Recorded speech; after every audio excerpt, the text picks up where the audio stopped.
सन 1966 गांव टेल्हा में जो खौफनाक एवं दर्दनाक घटना घटी जिसने गांव की नींव हिलाकर रख दी। लोगों के अंदर इतनी खौफ जाग गई जिसके बाद लोग उस गांव का नाम लेने से भी डरते थे। सन 1966 में हमारा भारत इतना विकसित नहीं था, यहाँ तक कि लोगों को सोने के लिए एवं रहने के ईंट के मकान तक नहीं थे। उस समय गांव की गरीबी भी चरम सीमा पर थी। लोगों के पास उस समय केवल फुसके घर ही थे, इसलिए अधिकांश लोग गर्मी के दिनों में घर के बाहर ही सोते थे चारपाई लगाकर।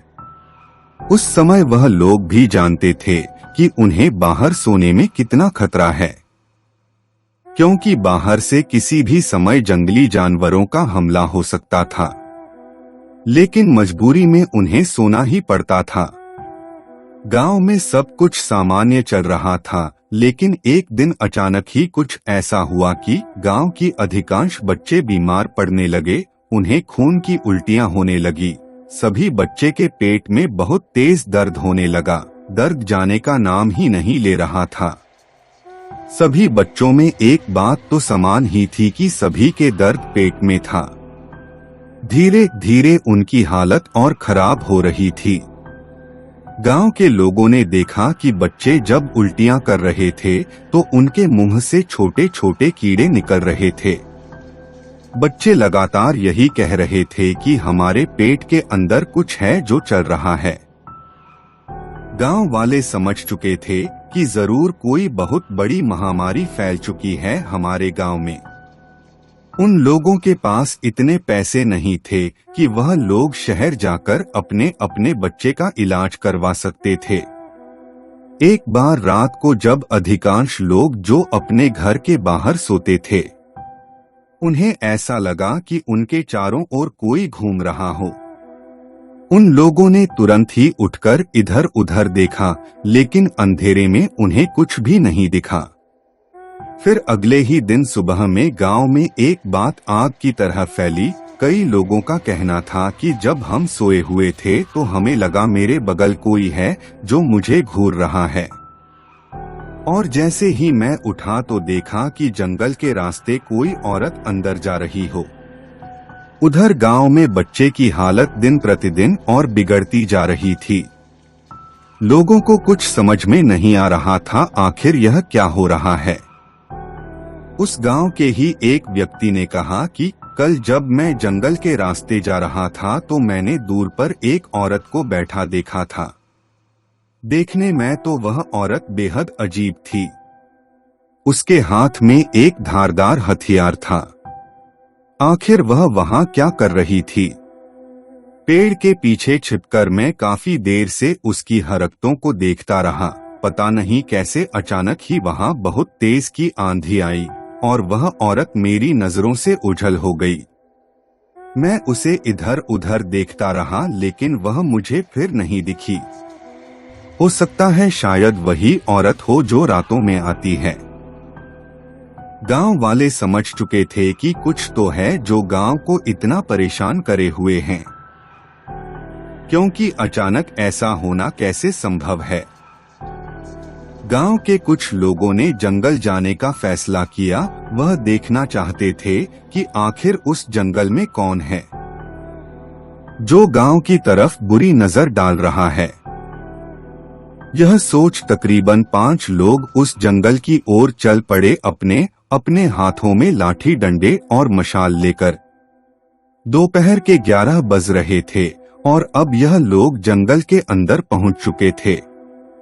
जंगल की शुरुआत से ही तेज हवाएं चल रही थी। सूखे पत्तों की खड़ खड़ आहट बेहद डरावनी लग रही थी। लोगों ने गौर किया कि इतने बड़े जंगल में उन्हें एक भी पशु पक्षी देखने को नहीं मिल रहा था, मानो वह कहीं विलुप्त हो गए हो। फिर भी हिम्मत जुटाए यह लोग घने जंगल की ओर चले जा रहे थे। जंगल के काफी अंदर आकर इन लोगों के पैर थम से गए। इन लोगों ने अपने सामने जंगल के सारे पशु पक्षियों को मरे हुए दिखा। उन्होंने देखा कि सारे पशु पक्षी मरकर इधर उधर बिखरे पड़े हैं। इन लोगों ने देखा कि सारे पशु पक्षियों को किसी ने नोच नोच कर खाया है। यह देख इन लोगों के होश उड़ गए। इन लोगों को समझ में आ चुका था कि इस जंगल में जरूर कोई बात है।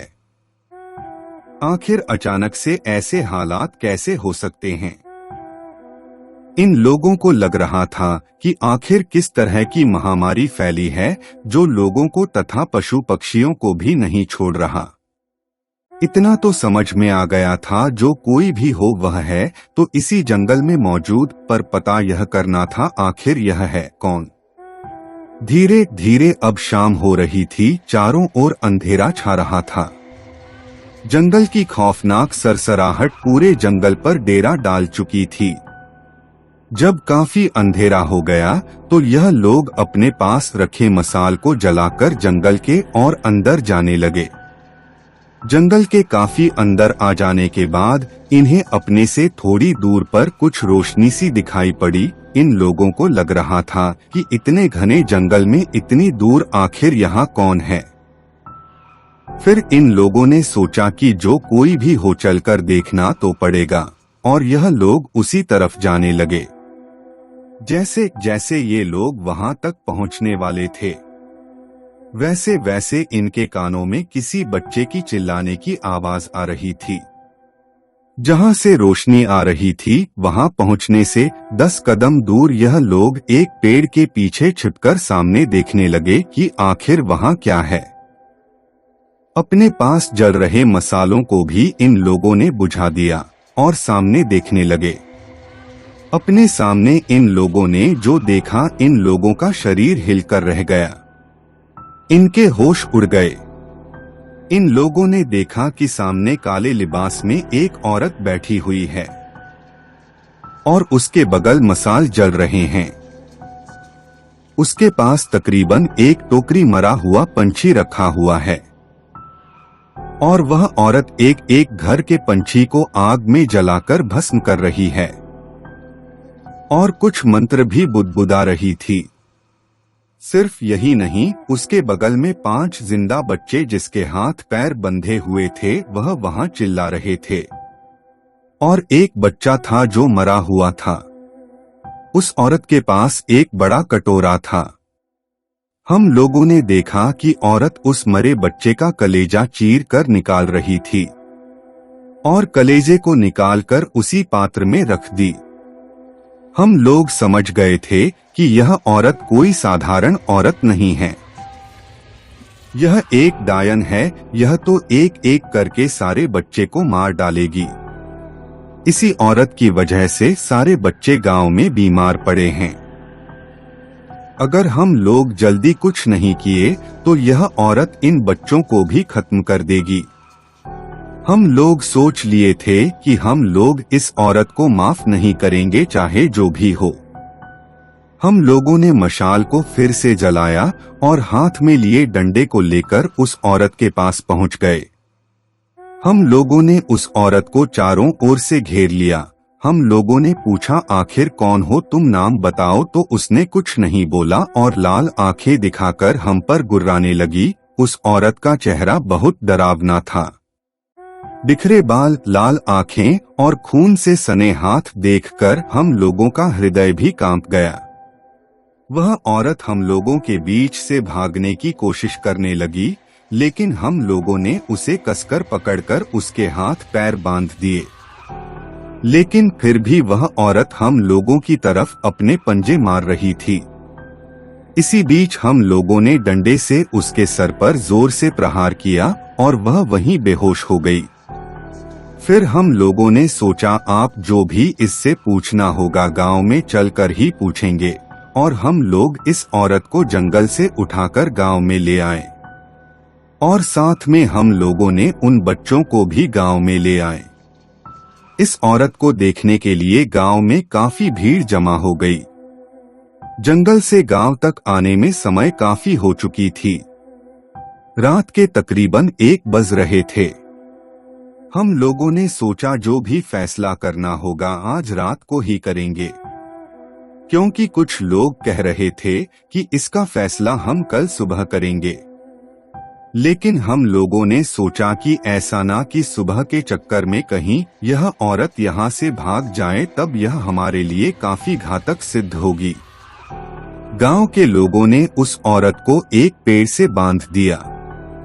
थोड़ी ही देर में उस औरत को होश आई तो लोगों ने उससे पूछा कि आखिर तुम कौन हो और कहां से आई हो, क्योंकि तुम इस गांव की तो नहीं हो। तो बताओ आखिर कौन हो तुम। वह औरत लगातार यही कहे जा रही थी कि तुम में से कोई भी नहीं बचेगा, पूरा गांव का विनाश हो जाएगा, तुम्हें जो भी करना है कर लो। उस औरत के चेहरे पर डर बिल्कुल नहीं थी। गांव में गुस्साए लोगों ने उस औरत पर मिट्टी का तेल छिड़ककर उसे जिंदा जला दिया। जिंदा जल रही औरत इतना तेज चला रही थी मानो उसकी खौफनाक चीखें कलेजा चीर दे।